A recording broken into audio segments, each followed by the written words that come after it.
ദേവപഞ്ചമി ഭാഗം 2. ഹായ്, എല്ലാവരും സുഖമായിട്ടിരിക്കുന്നോ? ഞാൻ സുഖമായിട്ടിരിക്കുന്നു. ഞാൻ പറഞ്ഞിരുന്നു ചെറിയൊരു ഹെൽത്ത് ഇഷ്യൂസ് ഉണ്ടെന്ന്. അതുകൊണ്ടാണ് സ്റ്റോറി പലതും പല ദിവസങ്ങളും മുടങ്ങിയത്. ഇപ്പോൾ മെഡിസിനൊക്കെ എടുത്തിട്ട് ഓക്കെ ആയിട്ടുണ്ട് ഞാൻ. അപ്പോൾ ഇനി പഴയ പോലെ സ്റ്റോറി തരാൻ പറ്റുമെന്ന് കരുതുന്നു. പുതിയ സ്റ്റോറിയാണ് ദേവപഞ്ചമി. എല്ലാവരും കേൾക്കുക.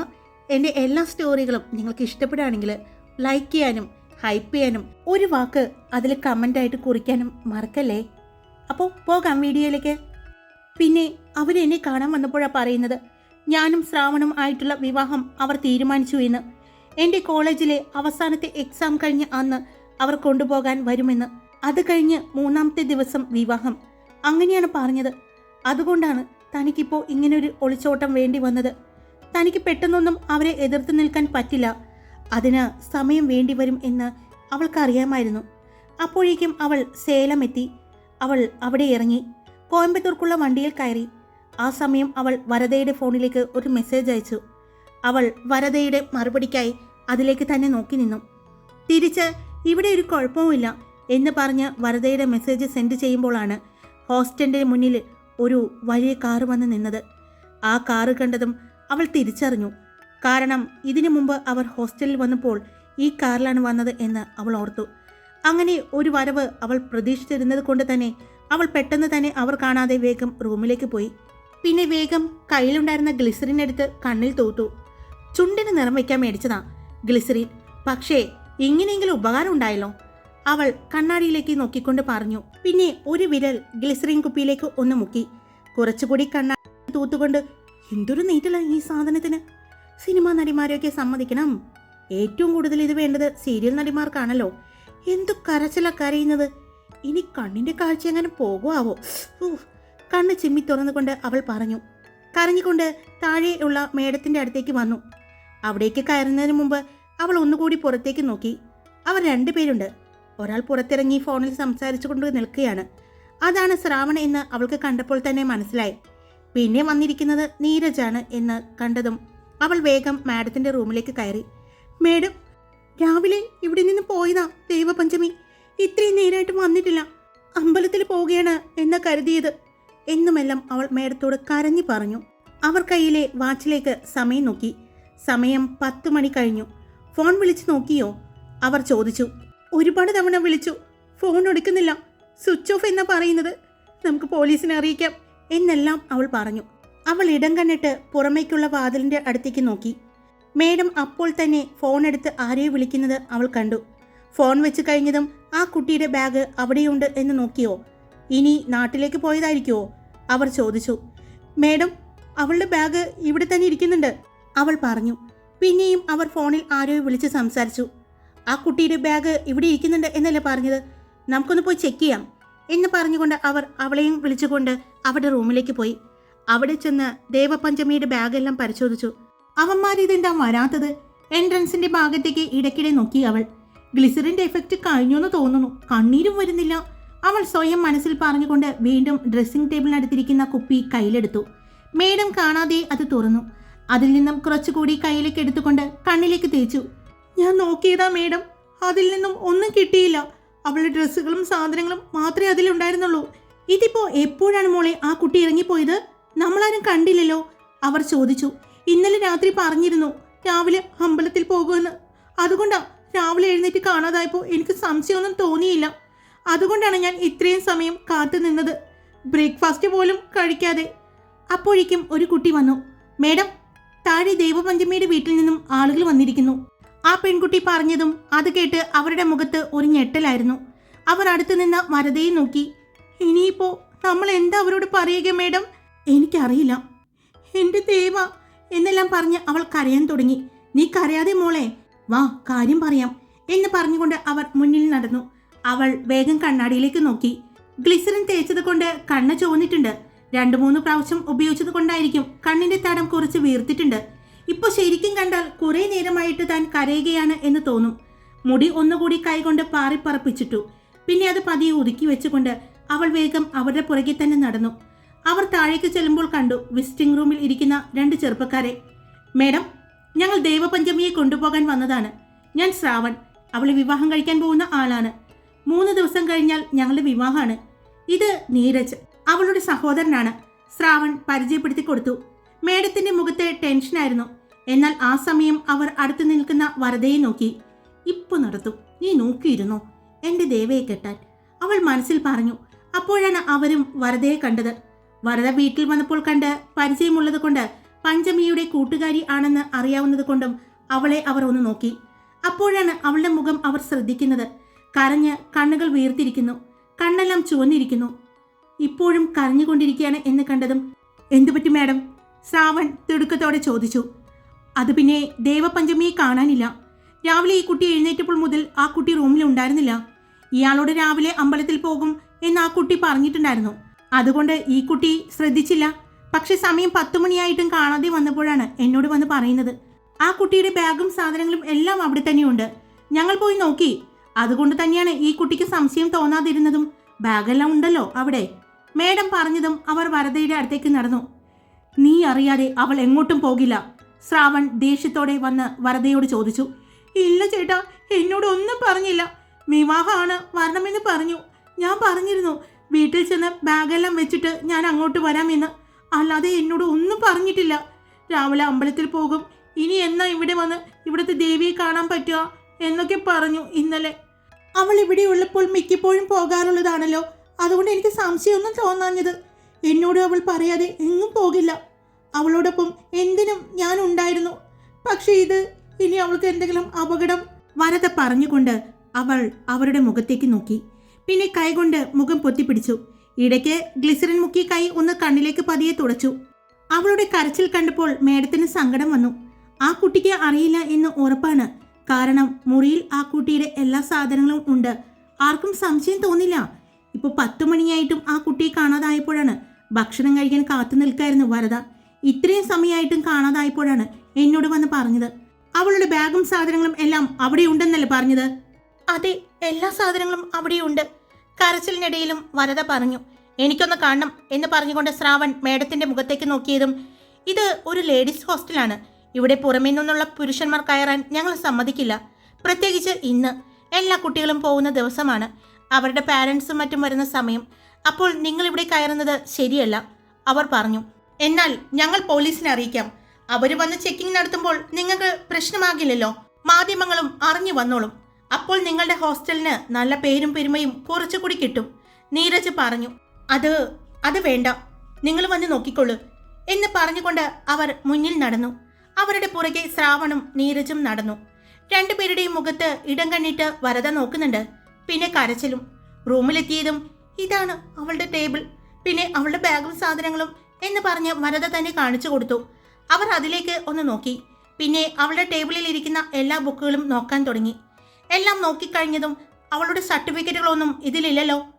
ഇല്ലേ? വരദ ഞെട്ടലോട് ചോദിച്ചു. ഇല്ല. നിന്റെ ഫോൺ എവിടെ? ശ്രാവൺ ചോദിച്ചതും അവൾ യാതൊരു മടിയും കൂടാതെ അവളുടെ ഫോൺ എടുത്തു കൊടുത്തു. അതുകൂടി കണ്ടതും അവളിൽ ഉണ്ടായിരുന്ന സംശയം അവർക്ക് ചെറുതായി കുറഞ്ഞു.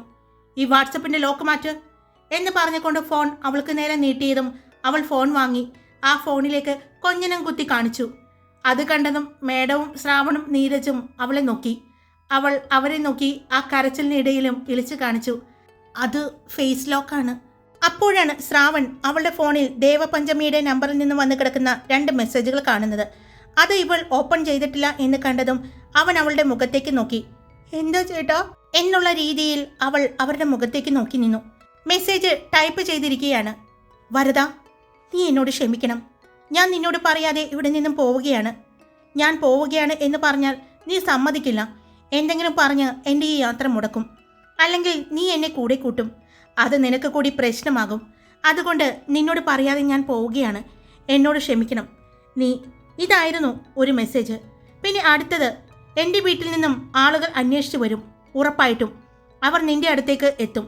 പക്ഷേ അവരോട് നീ പറയണം, എൻ്റെ അച്ഛൻ ഉണ്ടാക്കിയതൊന്നും അത് അവർക്ക് സ്വന്തമാക്കാനുള്ളതല്ല. എൻ്റെ അച്ഛൻ കഷ്ടപ്പെട്ടുണ്ടാക്കിയത് എനിക്കുള്ളതാണ്, എനിക്ക് വേണ്ടി മാത്രം. അത് നോക്കി നടത്താൻ എനിക്കറിയാം. അവർക്ക് വേണമെങ്കിൽ പണിയെടുത്തുണ്ടാക്കാൻ പറയും. അല്ലാതെ ആരാൻ്റെ മുതൽ കണ്ട് ജീവിക്കരുതെന്ന് പറഞ്ഞേക്ക് നീ. അതുകൊണ്ട് അവർക്ക് കൊടുത്ത പവർ ഓഫ് ടോണി ഞാൻ റദ്ദാക്കുകയാണ്. അതും അവർ വിലക്കെടുത്ത ജയറാം വക്കീലിനെ കൊണ്ടല്ല, ഹൈക്കോടതിയിലെ ഏറ്റവും പ്രശസ്തനായ ഒരു അഡ്വക്കേറ്റിനെ വെച്ചാണ്. പണത്തിന് മുന്നിൽ വീഴാത്ത ഒരു ചങ്കുറപ്പുള്ള ഒരു അഡ്വക്കേറ്റ്. ഇത് ഞാൻ നിന്നോട് പറയാൻ കാരണം, എന്നെ കാണാതെ ഉറപ്പായിട്ടും അവർ നിന്നെ അന്വേഷിച്ച് വരും. ഇത് നീ അവരോട് പറയണം. പിന്നെ ഒന്നുകൂടി, സോറിഡാ, ഞാൻ ഏറ്റവും കൂടുതൽ മിസ് ചെയ്യുന്നത് നിന്നെ ആയിരിക്കും. പക്ഷെ പേടിക്കണ്ട, ഞാൻ തിരിച്ചു വരും, ശക്തമായിട്ട് തന്നെ. അത്രയുമായിരുന്നു അടുത്ത മെസ്സേജ്. അതെല്ലാം അവർ വായിക്കുമ്പോൾ വരദ ഉള്ളിൽ ചിരിക്കുകയായിരുന്നു. ദേവ പോകുന്നതിന് മുമ്പ് ഫോണും സിമ്മും തന്നെ ഏൽപ്പിച്ചിട്ടുണ്ടായിരുന്നു. തന്നോട് നശിപ്പിച്ച് കളഞ്ഞോളാൻ പറഞ്ഞാണ് ഏൽപ്പിച്ചത്. ഫോൺ നശിപ്പിക്കുന്നതിന് മുൻപ് താൻ ടൈപ്പ് ചെയ്ത് വെച്ചതാണ് ഈ മെസ്സേജ്. അവൾ ഓർത്തു. ശ്രാവൺ ദേഷ്യം കൊണ്ട് അവൻ്റെ കയ്യിൽ ഉണ്ടായിരുന്ന മൊബൈൽ ഫോൺ എറിയാൻ പോയതും, പൊന്നു ചേട്ടാ, അതെൻ്റെ ഫോണാ, അച്ഛനോടും ഏട്ടനോടും കാല് പിടിച്ചിട്ട് വാങ്ങി തന്നതാണ് ഈ ഐഫോൺ എന്ന് പറഞ്ഞുകൊണ്ട് അവൾ വേഗം ചാടി അവൻ്റെ കയ്യിലുണ്ടായിരുന്ന ഫോൺ വാങ്ങി. അവൻ ദേഷ്യത്തോടെ അവളെ നോക്കി. എന്താ ചേട്ടാ മെസ്സേജ് എന്ന് ചോദിച്ചുകൊണ്ട് അവൾ ആ മെസ്സേജിലേക്ക് നോക്കി. കൂടെ ആ മേഡവും. 2 മെസ്സേജും മേഡം വായിക്കുന്നത് വരെ അവൾ വെയിറ്റ് ചെയ്തു. അവർ വായിച്ചു കഴിഞ്ഞതും ഇപ്പോൾ ഒരു ആശ്വാസമായി. ആ കുട്ടി സ്വയം എവിടേക്കോ പോയതാണല്ലോ, ഞാൻ ആരെങ്കിലും പിടിച്ചുകൊണ്ടു പോയതായിരിക്കും എന്ന് കരുതി. എന്തായാലും ഞങ്ങളുടെ ഭാഗത്ത് തെറ്റില്ല. നിങ്ങൾ പോലീസിൽ കംപ്ലൈൻറ്റ് ചെയ്യണമെങ്കിൽ ചെയ്തോളൂ, ഈ മെസ്സേജ് മതി ഞങ്ങൾക്ക്. മേഡം പറഞ്ഞതും ദേഷ്യത്തോടെ അവരെ നോക്കി. വരദയെയും നോക്കിക്കൊണ്ട് 2 പേരും അവിടെ നിന്നും ഇറങ്ങിപ്പോയി. പോകുന്ന വഴിക്ക് 2 പേരും ഫോൺ എടുത്ത് ആരെയോ വിളിക്കുന്നത് കണ്ടിരുന്നു. ആ കുട്ടി ഇവന്മാരുടെ അടുത്ത് നിന്ന് രക്ഷപ്പെട്ടതാണല്ലേ വരദ? അവർ ചോദിച്ചതും, അല്ലാതെ പിന്നെ, ഈ കാട്ടുമാക്കന്മാരുടെ കയ്യിൽ അവളെ കിട്ടിക്കഴിഞ്ഞ പിന്നെ അവളെ നമുക്ക് കാണാൻ കിട്ടില്ല മേഡം. എന്തായാലും ഇപ്പോൾ എനിക്ക് സമാധാനമായത്. അവൾ കണ്ണുകൾ മുറുക്കി തുടച്ചുകൊണ്ട് ചെറു പുഞ്ചിരിയോടെ പറഞ്ഞതും മേഡം അവളെ തന്നെ നോക്കി. അപ്പോൾ നിനക്ക് ഇതൊക്കെ അറിയായിരുന്നോ? അവർ കണ്ണുകൾ വിടർത്തി ചോദിച്ചതും, കുറച്ച് ചെറുതായിട്ട് അവൾ പറഞ്ഞു. ആ കുട്ടിക്ക് എന്തൊക്കെയോ പ്രശ്നങ്ങളുണ്ടെന്ന് എനിക്ക് തോന്നിയിരുന്നു. പക്ഷേ ഈ മെസ്സേജ് വായിച്ചപ്പോൾ മനസ്സിലായി, ചെറുതല്ല, ഒരുപാട് വലിയ പ്രശ്നങ്ങളാണെന്ന്. എന്തായാലും കുഴപ്പമില്ലാതെ ഇരുന്നാൽ മതിയായിരുന്നു. ഒരു പാവം കുട്ടിയെ അത്. അവർ പറഞ്ഞു. ഒന്നും സംഭവിക്കില്ല, അവൾ എൻ്റെ ദേവപഞ്ചമിയാണ്, അച്ചായിയുടെ ദേവയും അമ്മയുടെ പഞ്ചമിയും. 2 ആത്മാക്കളുടെ അനുഗ്രഹവും സുരക്ഷയും അവൾക്ക് ചുറ്റും ഉണ്ടാകും. വരദ പറഞ്ഞുകൊണ്ട് ജനാലയുടെ അടുത്തേക്ക് പോയി നിന്നു. അവർ കാറിനടുത്തേക്ക് ചെന്ന് നിന്ന് ഫോണിൽ സംസാരിച്ചുകൊണ്ട് കാറിൻ്റെ ബോണറ്റിൽ അടിക്കുന്നതും ഫോണുമായിട്ട് അങ്ങോട്ടും ഇങ്ങോട്ടും നടക്കുന്നതും എല്ലാം അവൾ കണ്ടു. പെട്ടെന്ന് വീണ്ടും അവർ തിരിഞ്ഞ് അകത്തേക്ക് കയറുന്നത് കണ്ടതും, മേഡം, അവർ വീണ്ടും വരുന്നുണ്ട് എന്ന് പറഞ്ഞ് അവൾ താഴേക്ക് മേഡത്തിനെ പറഞ്ഞു വിട്ടുകൊണ്ട് അവൾ ബെഡിൽ കയറി കിടന്നു.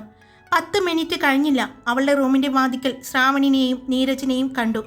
ബെഡിൽ കിടന്ന് കരയുന്ന അവളെ കണ്ടതും അവർ എടി എന്ന് പറഞ്ഞ് ഒച്ചയിൽ വിളിച്ചു. അവൾ ഞെട്ടലോടെ നോക്കി. അവൾ അയച്ചിരിക്കുന്ന ആ മെസ്സേജ് ഞങ്ങളുടെ ഫോണിലേക്ക് സെൻഡ് ചെയ്യടി.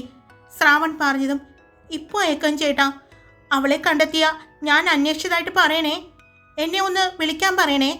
എന്നാലും അവൾക്കൊരു വാക്ക് എന്നോട് പറയാമായിരുന്നു. അവളുടെ ഏറ്റവും അടുത്ത കൂട്ടുകാരിയല്ലേ ഞാൻ, എന്നെപ്പോലും അവൾ പറ്റിച്ചില്ലേ.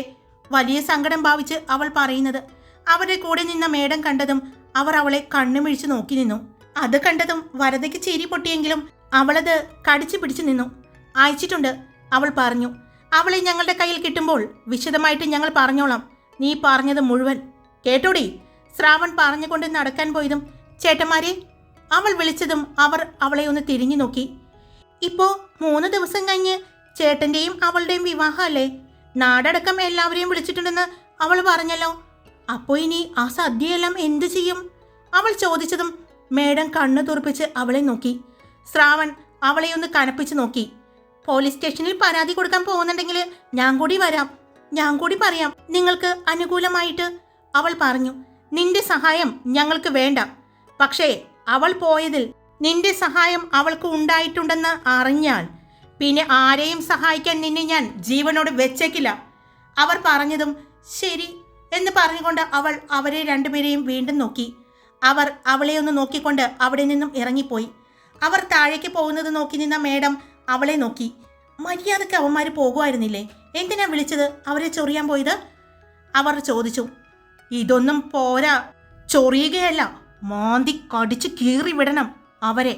അത്രമാത്രം എൻ്റെ ദേവയെ അവർ കഷ്ടപ്പെടുത്തിയിട്ടുണ്ട്, വേദനിപ്പിച്ചിട്ടുണ്ട്, ഇപ്പോഴും കഷ്ടപ്പെടുത്തുന്നുണ്ട്. അവർ പോകുന്നത് നോക്കി പല്ല് കടിച്ചുകൊണ്ട് അവൾ പറഞ്ഞു. താഴെ ചെന്നതും ശ്രാവൺ ഒന്ന് തിരിഞ്ഞ് മുകളിലേക്ക് നോക്കി. അവൾ വീണ്ടും മുഖം പൊത്തി കരയുന്നത് പോലെ മേഡത്തിൻ്റെ തോളിലേക്ക് ചാഞ്ഞു. അവളുടെ ആ പ്രവൃത്തിയിൽ അവർ ഒന്ന് ഞെട്ടിയെങ്കിലും അവളുടെ തലയിൽ തലോടി ആശ്വസിപ്പിച്ചു. പോയോ ഒച്ചറ്റകൾ? പതിയെ അവൾ അവരുടെ തോളിൽ കിടന്നുകൊണ്ട് ചെവിയുടെ അടുത്തേക്ക് ചോദിച്ചു. അവർ ഒരു ഞെട്ടലോടെ അവളെ നോക്കി. പിന്നെ അവരുടെ ചുണ്ടിലും ഒരു പുഞ്ചിരി വിരിഞ്ഞുപോയി. ഒരു വണ്ടി ഇരമ്പലോടെ പോകുന്ന ശബ്ദം കേട്ടതും പോയി ആ കാലമടന്മാര്. മോളെ ദേവ, ആ കുട്ടി സേഫാണോ? അവർ ചോദിച്ചു. അവൾ സേഫ് ആയത് കൊണ്ടല്ലേ മേഡം ഇത്രയും സമാധാനത്തോടെ ഞാൻ ഇവിടെ നിൽക്കുന്നത്, അവൾ പറഞ്ഞതും. എന്നാലും സൂക്ഷിക്കണം, അവരെ കണ്ടിട്ട് അവർ ഉറപ്പായിട്ടും ആ കുട്ടിയെ അന്വേഷിച്ചു വരും. ഇനിയും നിന്റെ അടുത്തേക്ക് അവളെ അവരുടെ കയ്യിൽ കിട്ടരുത്. എനിക്ക് നിങ്ങളെ രണ്ടുപേരെയും നന്നായിട്ട് അറിയാം, അതുകൊണ്ടാണ് ഞാൻ പറയുന്നത്. അവർ പറഞ്ഞുകൊണ്ട് അവളെ നോക്കി ചെറുതായി പുഞ്ചിരിച്ചുകൊണ്ട് താഴേക്ക് പടികൾ ഇറങ്ങിപ്പോയി. അവൾ ഫോൺ എടുത്ത് കോൾ ചെയ്യുന്ന ഒരു ആപ്പ് ഓപ്പൺ ചെയ്തു. അതിൽ നിന്നും വേഗം ദേവപഞ്ചമിയെ വിളിച്ചു. അവൾ കോയമ്പത്തൂർ ബസ്സിലായിരുന്നു. അവളെ ടെൻഷൻ അടുപ്പിക്കാതെ പതിയെ കാര്യങ്ങൾ പറഞ്ഞു. നിന്നെയും മേഡത്തെയും ഒന്നും പറഞ്ഞില്ലല്ലോ, ഉപദ്രവിച്ചൊന്നുമില്ലല്ലോ? അതായിരുന്നു അവൾ ചോദിച്ചത്. ഒന്നും ഉണ്ടായില്ല, നീ ധൈര്യമായിട്ടിരിക്കേണ്ട പെണ്ണെ. എന്തായാലും കോയമ്പത്തൂർ എത്തിയിട്ട് നീ വിളിക്കണം. പിന്നെ ഭക്ഷണം കഴിക്കാതെ ഇരിക്കരുത്, എന്തെങ്കിലും കഴിക്കണം കേട്ടോ, വീണ്ടും അവൾ ഓർമ്മിപ്പിച്ചു. എന്നെ ഇങ്ങോട്ട് വിളിക്കാൻ നിൽക്കണ്ട നീ. ഇനി അങ്ങനെ വിളിക്കണമെന്നുണ്ടെങ്കിൽ ഞാൻ ആ ആപ്പ് നിന്റെ ഫോണിൽ ഇൻസ്റ്റാൾ ചെയ്തിട്ടുണ്ട്, അതിൽ കയറി വിളിച്ചാൽ മതി. അല്ലെങ്കിൽ ഞാൻ ഈ ആപ്പ് ഓപ്പൺ ചെയ്ത് നിന്നെ വിളിക്കാം. പിന്നെ നെറ്റ് ഓഫ് ചെയ്യാൻ നിൽക്കരുത്, നെറ്റ് ഉണ്ടെങ്കിൽ മാത്രമേ എനിക്ക് നിന്നെ കോൾ ചെയ്യാൻ പറ്റൂ എന്ന് പറഞ്ഞുകൊണ്ട് അവൾ ഫോൺ കട്ട് ചെയ്തു. ആ നിമിഷം വരദയ്ക്ക് ആശ്വാസമാണ് തോന്നിയത്. അപ്പോഴേക്കും അവളുടെ ഫോണിൽ അവളുടെ ഏട്ടൻ്റെ കോൾ വന്നു. എത്താറയെ എന്നും വേഗം താഴേക്ക് വരാൻ പറഞ്ഞു വിളിച്ചു. അവൾ വേഗം ഫോൺ മാറ്റി വെച്ചുകൊണ്ട് എല്ലാ സാധനങ്ങളും പാക്ക് ചെയ്തെടുത്തു. മേഡത്തോട് പറഞ്ഞുകൊണ്ട് അവൾ ഏട്ടൻ്റെ ഒപ്പം വണ്ടിയിലേക്ക് കയറി വീട്ടിലേക്ക് യാത്ര തിരിച്ചു. ഹായ്, അപ്പോൾ ഞാൻ പറഞ്ഞത് മറക്കരുത് കേട്ടോ. എല്ലാവർക്കും സ്റ്റോറി ഇഷ്ടപ്പെടുകയാണെങ്കിൽ ലൈക്ക് ചെയ്യാനും നിങ്ങൾ എന്തെങ്കിലും ഒരു കുഞ്ഞ് അഭിപ്രായം കമൻറ്റ് ചെയ്യാനും ഹൈപ്പ് ചെയ്യാനും പിന്നെ സബ്സ്ക്രൈബ് ചെയ്യാതെ കേൾക്കുന്നവരുണ്ടെങ്കിൽ സബ്സ്ക്രൈബ് ചെയ്യാനും മറക്കല്ലേ. Love you all. It's me Karthika.